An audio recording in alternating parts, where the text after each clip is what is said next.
사랑하는 새벽나라 친구들, 오늘 우리에게 주시는 하나님의 말씀을 통해서 큰 은혜를 누리는 시간이 되기를 축복합니다. 저는 오늘 말씀을 나눌 김재승 목사입니다. 여러분은 하나님을 경험하신 적이 있으신가요? 저의 질문이 상당히 추상적이죠? 이 하나님을 경험한다라는 것이 무엇인지에 대한 정의부터 우리가 내려야 될 것 같습니다. 이 구약시대에 하나님께서는 인간 세상에 자주 내려오셨습니다. 직접 오시지 않으실 때에는 하나님의 천사 혹은 하나님의 사람들을 보내셔서 인간들을 만나곤 하셨습니다. 이 경험은 만남이겠죠. 오늘 말씀이 하나님을 경험하는 또 하나님을 만나는 통로가 되기를 소망합니다. 오늘 말씀의 제목은 온 세상의 하나님입니다. 오늘의 말씀은 욥기 37장 1절에서 13절입니다. 이러니 내 마음도 떨리고 펄쩍펄쩍 뛰는 것입니다. 잘 들어보십시오. 천둥 같은 그분의 음성, 그 입에서 나오는 우레 같은 소리를 말입니다. 그 소리를 모든 하늘 아래 펼치시고 번개를 땅끝까지 보내십니다. 그런 뒤에 천둥과 같은 위엄 있는 음성이 울려 펴지고 그분의 위엄 있는 목소리가 우렁차게 울려 퍼집니다. 하나님께서는 놀라운 음성을 울리시며 우리가 이해하지 못하는 엄청난 일들을 하십니다. 그분은 눈에게 땅에 떨어지라 하고 명하시고 비에게도 억수로 쏟아지라 하고 명하십니다. 그분은 모든 사람의 손을 봉해 사람으로 하여금 그분이 하시는 일을 알게 하십니다. 그러면 짐승들이 굴에 들어가 그 자리에 그대로 있게 됩니다. 남쪽에서는 태풍이 나오고 북쪽에서는 한기가 나옵니다. 하나님의 입김에 서리가 내리고 넓디 넓은 물이 얼어붙습니다. 또 두터운 구름을 물기로 적시시고 번개구름을 널리 퍼뜨리시니 구름은 그분의 계획대로 운행되는 것으로 땅의 온 지상에서 그분이 명령하시는 대로 수행합니다. 그분이 징벌을 내리실 때나 혹은 땅을 위해서나 혹은 은총을 베푸실 때도 비를 내리십니다. 오늘 본문에서 엘리후는 하나님이 어떤 분이신지 찬양하며 또 선포하고 있습니다.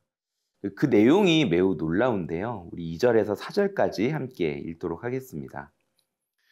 잘 들어보십시오. 천둥 같은 그분의 음성, 그 입에서 나오는 우레 같은 소리를 말입니다. 그 소리를 모든 하늘 아래 펼치시고 번개를 땅끝까지 보내십니다. 그런 뒤에 천둥과 같은 위엄 있는 음성이 울려 퍼지고 그분의 위엄 있는 목소리가 우렁차게 울려 퍼집니다. 아멘. 엘리후는 하나님의 음성을 묘사합니다. 이 천둥과 같고 우레와 같다라고 말하고 있는데요. 이 하나님을 경험하는 것을, 하나님을 만나는 것은 이처럼 신비롭고 또 놀라운 일입니다. 놀라운 하나님, 우리가 이해할 수 없는 엄청난 일을 행하실 수 있는 그 하나님께서 바로 저의 하나님이 되시고 또 여러분의 하나님이 되십니다. 그래서 우리의 찬양은 하나님의 놀라우신 일들을 노래하는 것이 되는 것이죠. 이 요한은 요한계시록에서 하나님을 찬양하는 찬양의 소리가 이 많은 물소리와도 같다라고 표현을 하고 있습니다. 이 폭포수가 계속 쏟아지거나 또 파도가 강하게 치는 해변을 가면 수많은 물소리가 들리죠. 그리고 그 소리는 우리를 압도합니다. 하나님을 찬양하는 찬양의 소리가 바로 이와 같아야 합니다. 놀라운 일을 행하시는 하나님을 찬양하는 우리의 찬양은 어떠한가요? 오늘은 하나님을 예배하는 주일입니다. 오늘 예배 시간에 저와 여러분의 찬양은 어떠한 찬양이 되어야 할까요? 우리가 낼 수 있는 가장 큰 목소리와 가장 큰 박수로 하나님을 찬양하시는 복된 주일이 되기를 간절히 소망합니다.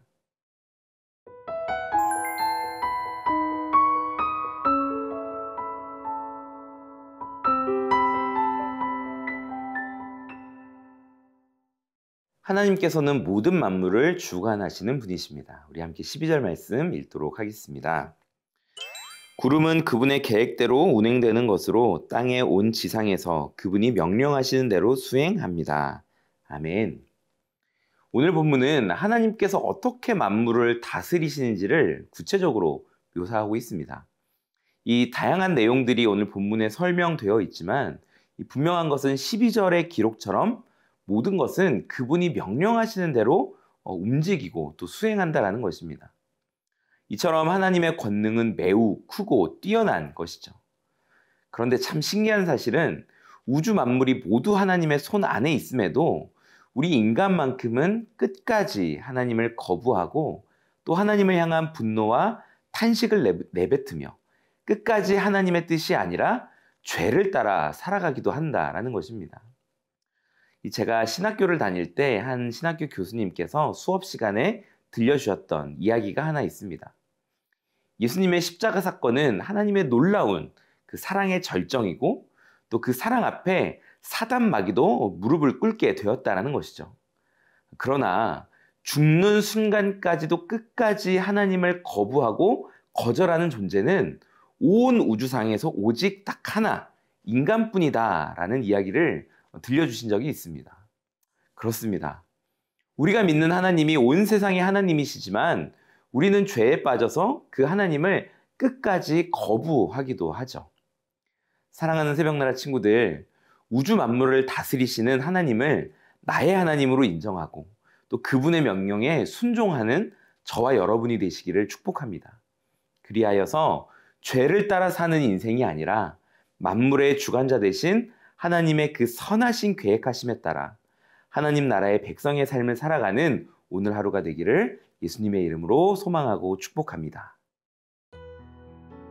사랑하는 주님, 온 세상의 하나님, 우주 만물을 주관하시는 하나님을 나의 하나님으로 고백합니다. 내가 그 하나님의 인도하심에 순종하며 살아가는 하나님의 백성이 되게 하소서. 예수님의 이름으로 기도합니다. 아멘.